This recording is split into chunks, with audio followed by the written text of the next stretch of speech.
The Clippers pull the rug out from under the Lakers and add a center. The Lakers' awkward start to the offseason begs the question, who's running things? And the Kings reach NHL free agency with 2 losses already on the books. Good morning. I'm James. And this is your daily dose of sports and start for the greatest sports city in the world, Los Angeles. This is the Faithful Angelenos Morning Report. It is super early on July 1st, 2025, and the rent is too damn high. We have an absolute ton to get to. And by the way, there could be breaking news at any moment today, which we might have to add on to. If you like being in the know about LA sports, clickety-clack the like button. Clickety-clack the subscribe button. There's a notification bell. Hit that. It'll let you know when we drop new content. Sharing is caring. Let people know we exist. And by all means, comment. Now, before we go through the news and notes, a quick look at the scoreboard. Super quick. There were no games involving LA teams on Monday. I hope you got lucky. Meanwhile, tonight, the White Sox are in town to face the Dodgers. So, like I said, tons to talk about. And we're going to start with the NBA. Because at first blush, the Clippers had a better first day for the LA teams in the so-called NBA legal tampering period. They did not hide the ball with their plans. They went into Monday having accomplished their primary objective, which was giving chronic playoff face planter James Harden a better contract. But their next thing to check off the to-do list was to find a third center. And they did. They beat out the Lakers, of all things, for center Brook Lopez. Didn't see that coming at all. 2 years, $18 million. Now, to be clear, none of these deals become official until Sunday. But this is an intelligent move by the Clippers. Lopez had always been considered a pretty solid tier 2 kind of guy. Lopez, just a level below elite.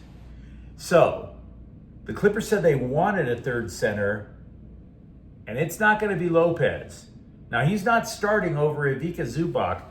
With Lopez at 37, though, the Clippers might damn sure have the best backup center in the game right now. He averaged 13 points for Milwaukee last year, decent outside shot, and if Zubac gets into foul trouble, there's not going to be a defensive drop with Lopez in there. Now, you compare that to the Clippers last season. The Clippers were paying millions to career useless person Mo Bamba. Last week's top draft pick, by the way, Yannick Niederhauser. He is now your third string center for the Clips. All of this fits. All of it makes damn good sense. You consider how the Clippers failed in the playoffs. They were eliminated by Denver. Would that happen again if Nikola Jokic, the Joker, had to battle both Zubac and Lopez? Really? Maybe not. And by the way, this is no small thing to add. The Lakers wanted Lopez. Not to come off the bench either. They wanted him to start. So what the hell does that say about the Lakers? Well, we'll get to that in just a moment more. Because then the Clippers made sure their bench was patched up because they gave power forward Nicholas Batum a raise. The Frenchman opted out of his contract because in NBA circles, $4.5 million is chump change. The Clips, so they go up to him and they more than doubled it to $11.5 million. So where do all these moves leave the Clippers? They are going to be a super physical team next year. Assistant coach Jeff Van Gundy is going to love this. But they are still the team in the NBA that most resembles a roster of Catholic school dropouts. They're in purgatory. I mean, I like these moves. Can't lie about it. But the Clippers, while they added talent, while they retained who they needed, just got even older. And they're not developing anybody that they draft. So I don't think the Clippers won the offseason. But give it up to them. They accomplished their 3 big objectives. Maybe they're not title material, but they damn sure aren't falling off the map either. Now, before we go into details of the Lakers' first day in the legal tampering period, and we got a lot to talk about, tons, I want to start by letting you know what's been weighing on my mind. Who the hell's running the show? There have always been stories after stories about palace intrigue and the Lakers, Game of Thrones type stuff. Because after all, nobody has ever believed GM Rob Pelinka calls the shots. Nobody has ever bought that. Because he doesn't. Jeannie Buss said as much. But we also know the Lakers are in the process of being sold. The moves that have happened with the Lakers in the last 2 days suggest that despite the public front that they're showing, these moves were not created by Jeannie Buss. Oh yeah, she's running the show? I don't think so either. Because look, whenever Buss would hear an idea from Pelinka, what would she do? Would she go, great, do it? No. She would call Magic Johnson. She would call Phil Jackson. She would call Kurt Rambis. And then everything would just get overwhelmed with micromanagement and malaise. Do you think those three would have told her, yeah, pay the money in the draft to move up from 55 to 31, and then you absolutely have to take Adu Thero? Do you believe that? Hell no, they wouldn't have done that. So then this comes up to this third option. Behind closed doors, is there a handshake deal in place where soon-to-be majority owner Mark Walter overrides Buss, pulls Pelinka aside and says, listen, we want to get rid of all these older players not named LeBron James, and then see if we can get analytics to recreate Dorian Finney-Smith without having to pay Dorian Finney-Smith.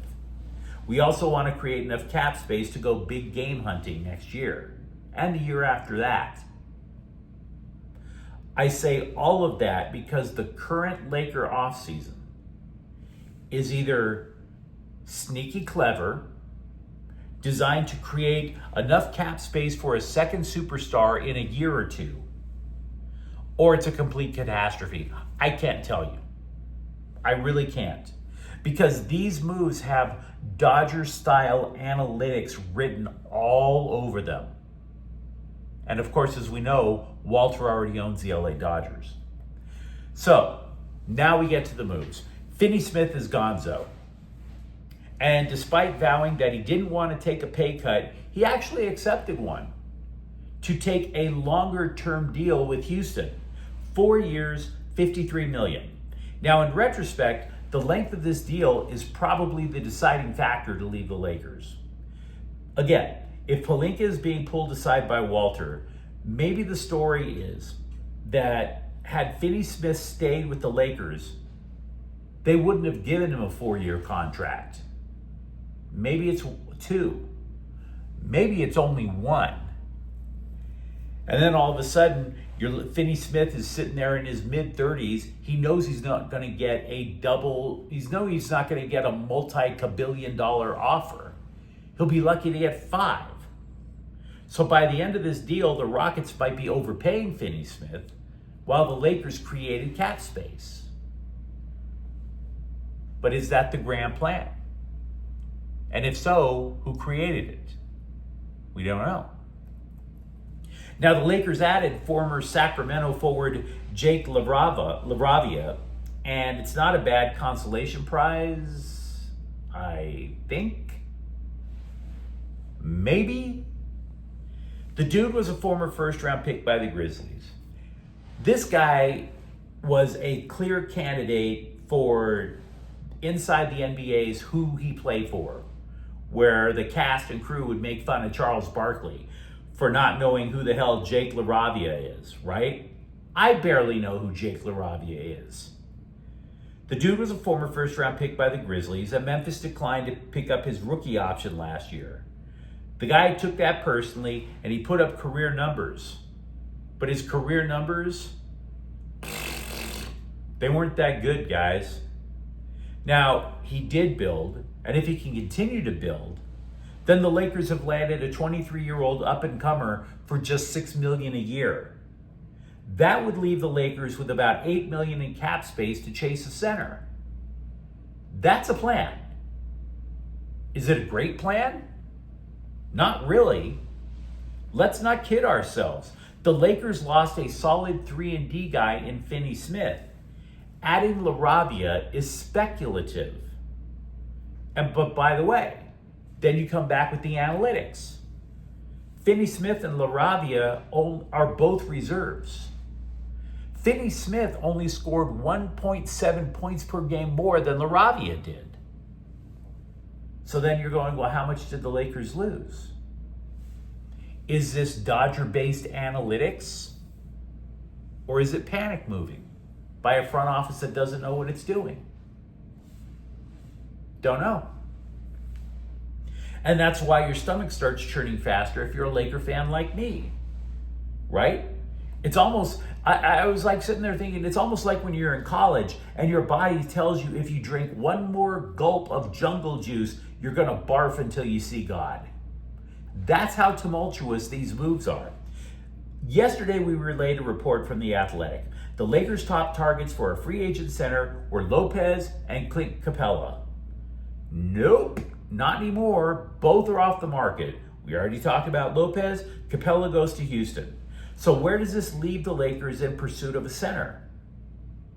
I'll tell you this much. It's not a neighborhood you'd want to live in. We don't sugarcoat things on this channel. In terms of free agency, you're probably looking at somebody like DeAndre Ayton, who was bought out by the Trailblazers. Why? Because he slept through the last 2 seasons. Now, I realize Ayton is a former #1 overall pick, but the dude wore out his welcome in both Phoenix and Portland.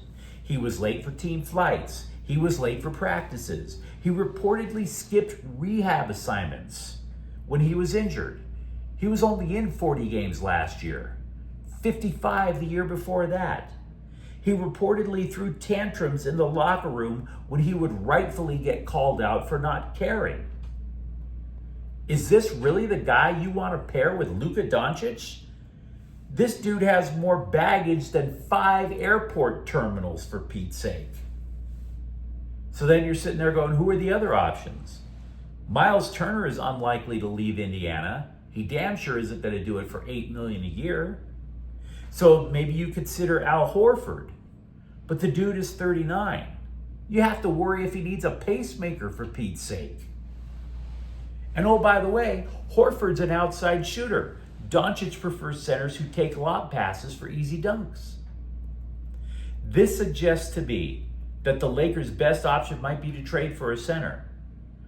Where that leads, I've only read rumors. Nothing based with actual fact. And it all brings us back to the basic question.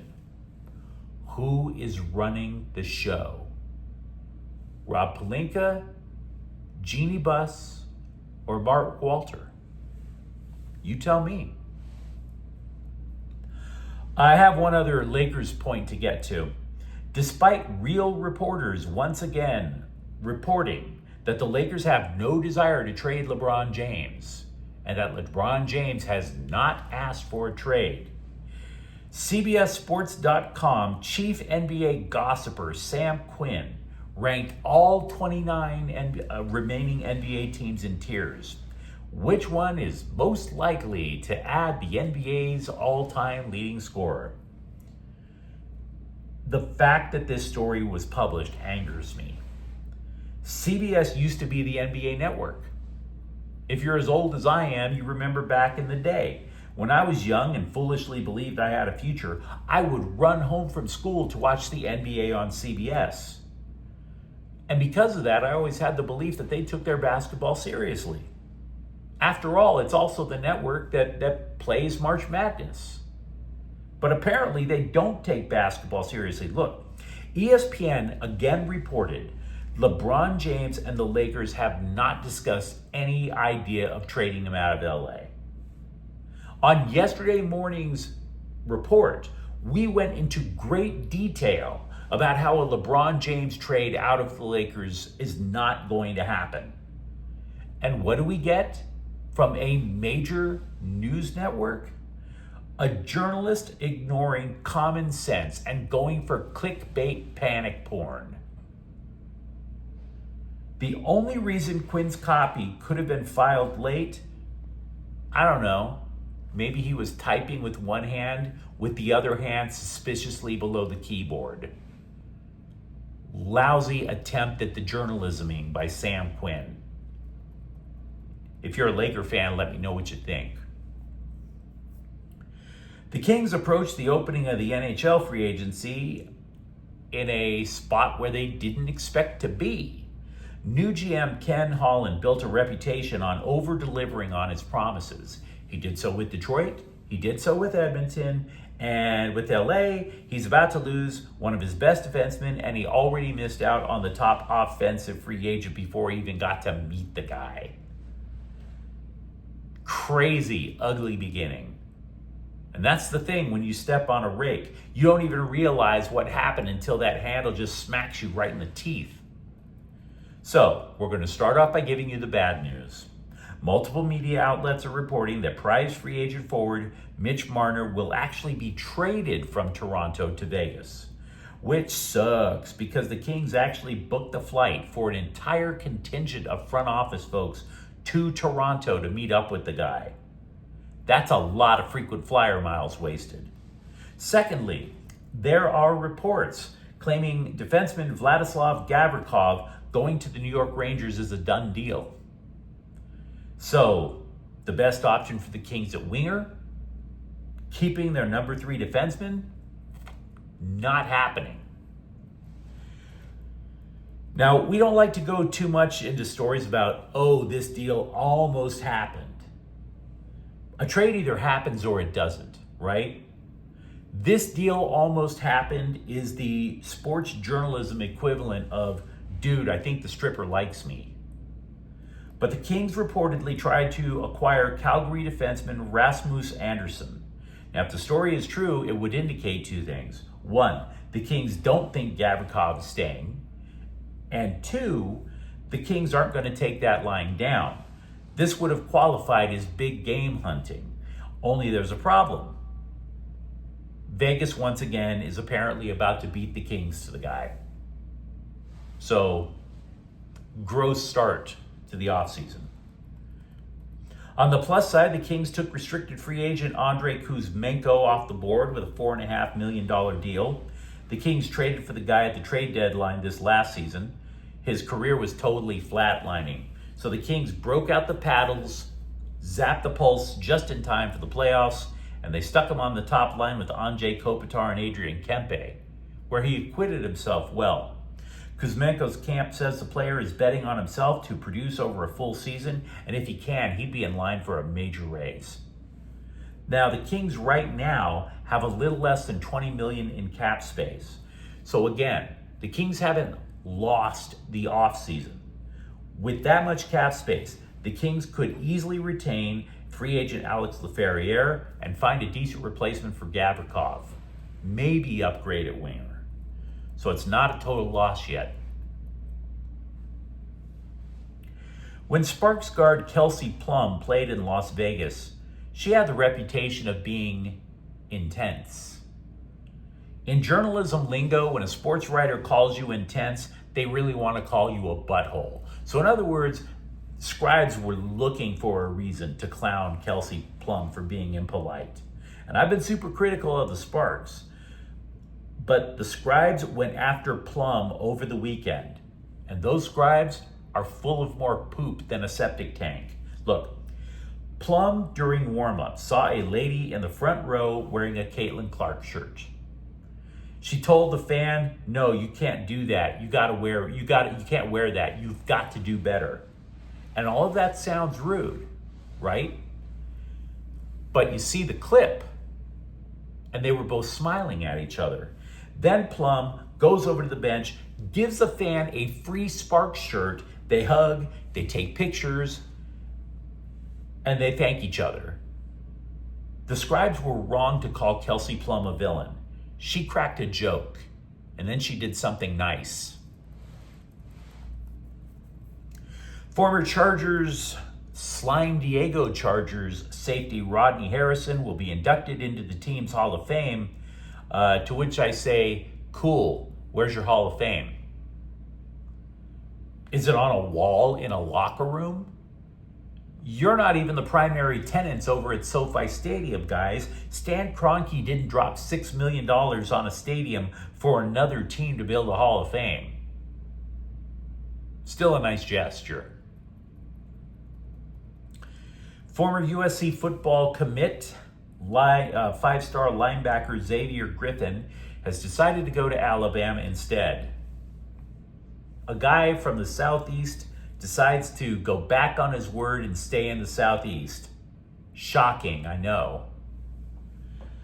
Also at UCLA, incoming quarterback Nico Iamaleava will represent UCLA at Big Ten Media Day. As long as it isn't the coach. I respect Deshaun Foster as much as the next guy, but good Lord, that dude at last year's Media Day bombed harder than a Trump supporter at a slam poetry open mic. But you let me know what you think in the comments thread. Talk to me about the opening of free agency for the Clippers, the Lakers, and the Kings. And if you enjoyed the content, don't forget to subscribe to Faithful Angelenos. We're talking LA sports every single day here. Thank you for watching. I'm James. We'll be back tomorrow. Faithful Angelenos is a Kian Cortel Queso production. Take care.